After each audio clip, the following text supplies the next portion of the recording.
ಅಭಿವ್ಯಕ್ತಿ ಸಾಂಸ್ಕೃತಿಕ ವೇದಿಕೆ ಎಂಬಂಥದ್ದನ್ನು ಹುಟ್ಟಿಹಾಕಿ ಇಲ್ಲಿ social and cultural development libraries ಮತ್ತು ಕಂಪ್ಯೂಟರ್ ಲ್ಯಾಬ್ಸ್ ಅನ್ನು ರೂರಲ್ ಶಾಲೆಗಳಿಗೆ ತಂದು ಸೇವಾ ಮನೋಭಾವವನ್ನು ಮೆರೆದಿರುತ್ತಾರೆ.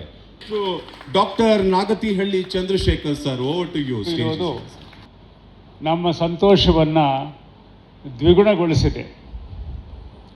ಇಲ್ಲಿ ರೋಟರಿ ಜಿಲ್ಲೆ 3191 ಮತ್ತು ಅದರ ಎಲ್ಲ ನಾಯಕರು, ಎಲ್ಲ ಕ್ರಿಯಾಶೀಲ ಮನಸ್ಸುಗಳು, ಅಷ್ಟೇ ಕ್ರಿಯಾಶೀಲವಾದಂತಹ ಮಾಧ್ಯಮದ ಗೆಳೆಯರು ಇಲ್ಲಿದ್ದಾರೆ. ಸಭೆ ಚಿಕ್ಕದಿದ್ದರೂ ಕೂಡ ಇದರ ಮಹತ್ವ ದೊಡ್ಡದು ಅಂತ ನಾನು ಬಲ್ಲೆ. ಈ ಸೇವೆ, ದಾನ, ತ್ಯಾಗ, ಈ ಎರಡಕ್ಷರದ ಶಬ್ದಗಳು ಕೇಳಲು ಸರಳ, ಆದರೆ ಬಹಳ ಸಂಕೀರ್ಣವಾದವುಗಳು. ಇದು ವಿಶೇಷವಾಗಿ ಭಾರತೀಯ ಪರಂಪರೆಯಲ್ಲಿ ಬಹುಕಾಲದಿಂದ ಬೇರೆ ಬೇರೆ ರೂಪದಲ್ಲಿ, ಆಯಾಮದಲ್ಲಿ ನಡ್ಕೊಂಡು ಬಂದಿದೆ. ವ್ಯಕ್ತಿ ಸಮಾಜಕ್ಕೇನೋ ಕೊಡೋದು, ವ್ಯಕ್ತಿ ಸಂಸ್ಥೆಗೆ ಕೊಡೋದು, ಸಂಸ್ಥೆ ವ್ಯಕ್ತಿಗೆ ಕೊಡೋದು, ಒಟ್ಟಲ್ಲಿ ತಾನು ಬದುಕುವ ಪರಿಸರವನ್ನು ಇನ್ನಷ್ಟು ಉತ್ತಮಪಡಿಸುವಂಥ ಒಂದು ಪ್ರಯತ್ನ. ಸೇವೆ ಅಂದರೆ ಏನು ಅಂದರೆ, ನಾವು ಬಂದಾಗ ಈ ಜಗತ್ತು ಹೇಗಿರುತ್ತೋ ಅದನ್ನು ಒಂದು ಸ್ವಲ್ಪ ಉತ್ತಮಪಡಿಸಿ ನಾವು ಹೋಗೋದು ಅಷ್ಟೇ. ಇನ್ನು ದೊಡ್ಡ ದೊಡ್ಡ ವ್ಯಾಖ್ಯಾನ ಏನೇ ಇರಲಿ, ನಮ್ಮ ಸುತ್ತಲ ಕತ್ತಲನ್ನು ಸ್ವಲ್ಪ ನೀಗಿಸ್ಲಿಕ್ಕೆ ಸಾಧ್ಯವೇ? ಇಲ್ಲಿ ನಾನು ನೋಡ್ತಾ ಇದ್ದೆ, ವಿಶೇಷವಾಗಿ ಗ್ರಾಮೀಣ ವಿಚಾರದಲ್ಲಿ ಅವರ ದೃಷ್ಟಿಕೋನ ನನಗೆ ಬಹಳ ಹೃದಯ ತುಂಬಿ ಬಂತು. ತುಂಬ ಮುಖ್ಯ. ನಾವು ರಾಜಧಾನಿಯಲ್ಲಿ ಇಂಥ ಸಭೆಗಳನ್ನು ಮಾಡಿದರೂ ನಮ್ಮ ಅಂತಿಮ ದೃಷ್ಟಿ, ಅಂತಿಮ ಮನೋಧರ್ಮ, ಅಂತಿಮ ಅನ್ವೇಷಣೆ, ಹುಡುಕಾಟ ಸಂಕಷ್ಟದಲ್ಲಿರುವ, ತಲ್ಲರಗೊಂಡಿರುವ ಭಾರತದ ಕಡೆಗೆ, ಗ್ರಾಮ ಭಾರತದ ಕಡೆಗೆ ಇರಬೇಕು ಅನ್ನುವಂಥದ್ದು. ಹಾಗಾಗಿ ಅದಕ್ಕೆ ಕಾರಣರಾಗಿರುವಂತಹ ಎಲ್ಲ ರೊಟೇರಿಯನ್ಸ್ಗಳು, ಎಲ್ಲ ರೀತಿಯ ತ್ಯಾಗವನ್ನು ಮಾಡಿರ್ತಕ್ಕಂಥವ್ರು, ಸೇವೆಯನ್ನು ಮಾಡಿರ್ತಕ್ಕಂಥವ್ರು, ನಿಮ್ಮ ಕೆಲಸದ ಒತ್ತಡದಲ್ಲಿ ನೀವೆಲ್ಲ ತುಂಬ ದೊಡ್ಡ ದೊಡ್ಡ ಉದ್ದಿಮೆದಾರರಿರ್ತೀರಿ, ಜವಾಬ್ದಾರಿ ಇರುತ್ತೆ, ಉದ್ದಿಮೆ, ಕೈಗಾರಿಕೆ, ಸಂಸ್ಥೆಗಳು ನಡೆಸ್ತೀರಿ. ಅದರ ನಡುವೆಯೂ ತುಸು ಬಿಡುವು ಮಾಡಿಕೊಂಡು ಇನ್ನೊಬ್ಬರಿಗೆ ನೆರವಾಗ್ತಕ್ಕಂಥ ಒಂದು ಯೋಜನೆ ಇದೆಯಲ್ಲ, ಅದು ತುಂಬ ತುಂಬ ಮುಖ್ಯವಾದದ್ದು.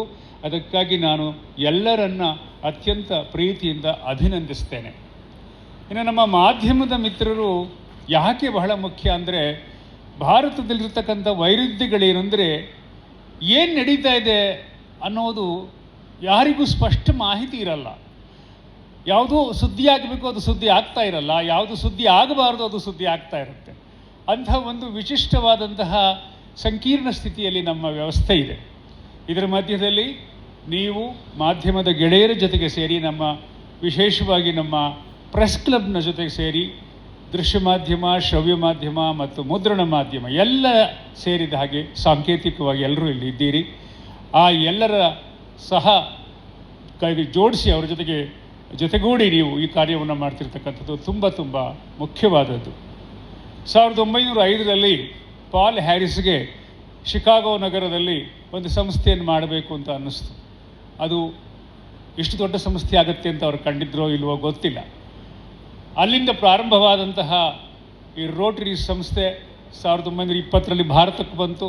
ಇವತ್ತು ಭಾರತದಲ್ಲೇ 4000ಕ್ಕೂ ಹೆಚ್ಚು ಸಂಘಟನೆಗಳಿದೆ ಅಂತ ಕೇಳಿದ್ದೇನೆ. ವಿಶ್ವಾದ್ಯಂತ 45,000 ಸಂಘಟನೆಗಳು ಇವತ್ತು ರೋಟರಿ ಕೆಲಸ ಮಾಡ್ತಾ ಇದ್ದಾವೆ.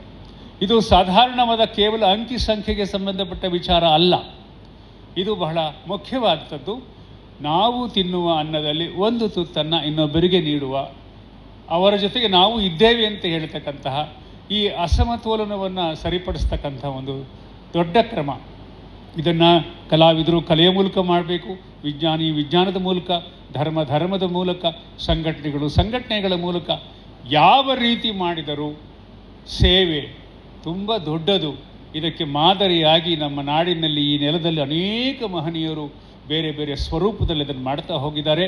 ಈಗ ಒಂದು ದೊಡ್ಡ ಸಾಂಸ್ಥಿಕ ರೂಪದಲ್ಲಿ ರೋಟರಿ ಆ ಕೆಲಸವನ್ನು ಮಾಡ್ತಾ ಇದೆ. ಇದಕ್ಕೆ ಸಂಬಂಧಪಟ್ಟಂತಹ ಎಲ್ಲ ನನ್ನ ಗೆಳೆಯರಿಗೆ, ಮನಸ್ಸುಗಳಿಗೆ, ಮಾಧ್ಯಮದ ಗೆಳೆಯರಿಗೆ, ವಿಶೇಷವಾಗಿ ನಮ್ಮ ಪ್ರಭಾಕರ್ ಇದ್ದಾರೆ, ಶ್ರೀಧರ್ ಇದ್ದಾರೆ, ಮತ್ತು ಪ್ರಶಸ್ತಿ ಪಡೆದ ಅನೇಕ ಗೆಳೆಯರು ನನಗೆ ವೈಯಕ್ತಿಕವಾಗಿ ಬಲ್ಲಂತಹ ಸ್ನೇಹಿತರು, ಎಲ್ಲರಿಗೂ ಕೂಡ ಮತ್ತೊಮ್ಮೆ ಅಭಿನಂದನೆ ಸಲ್ಲಿಸಿ, ಈ ಕಾರ್ಯಕ್ರಮದ ನಿಜವಾದ ಆಶಯ ಏನಿದೆ, ಸೇವೆ, ಕಟ್ಟ ಕಡೆಯ ವ್ಯಕ್ತಿಗೆ ತಲುಪುವ ಸೇವೆ ಇದೆಯಲ್ಲ, ಅದು ಸಾರ್ಥಕವಾಗಲಿ ಅಂತ ಆಶಿಸಿ ನನ್ನ ಮಾತುಗಳನ್ನು ಮುಗಿಸ್ತೇನೆ.